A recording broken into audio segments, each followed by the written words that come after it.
ভাবেই ভারত কিংবা আওয়ামী লীগের ব্যাপারে নমনীয়তা পোষণ করবেন না। এটা আমাদের ছাত্র সমাজ মেনে নিবে না। একটা কথা মনে রাখবেন, উদারতার নামে জালেমদের প্রতি নমনীয়তা, মাসলুমদের সাথে গাদ্দারি। আমরা যদি আগামী বাংলাদেশ বুড়াদেরকে দিয়ে আর আশা করা যায় না।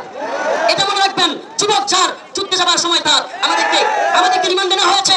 আমাকে বলা হয়েছে, আমি বলেছি এই প্রধানমন্ত্রী যার কোনো ভিত্তি নাই তারে আমি মানি না, এজন্য আমাকে নিষিদ্ধ করা, আমাকে রাষ্ট্রদ্রোহী এগুলো বলে চালিয়ে দেওয়ার চেষ্টা করেছিল।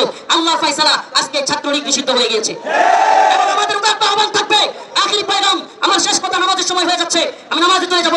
শেষ কথা থাকবে নতুন সরকারের প্রতি, আপনারা শত শত আমাদের ভাইদের শহীদের লাশের স্তূপের উপর দাঁড়িয়ে তারপরে আপনারা ক্ষমতা এসেছেন।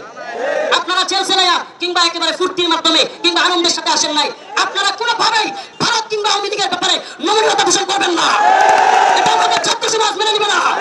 একটা কথা মনে রাখবেন, উদারতার নামে জালেমদের প্রতি নমনীয়তা, মাসলুমদের সাথে গাদ্দারি।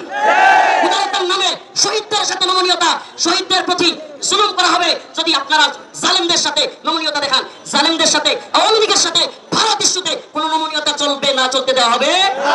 আমরা উপদেষ্টা বানাতে পারি, উপদেষ্টা ফেলতেও পারি। ছাত্র সমাজ আপনাদেরকে এজন্য এনেছে যে আপনারা বিপ্লবের স্পিরিট বুঝবেন, আমাদের পালস বোঝার চেষ্টা করবেন। আমাদের পালস ভারত বিরোধী।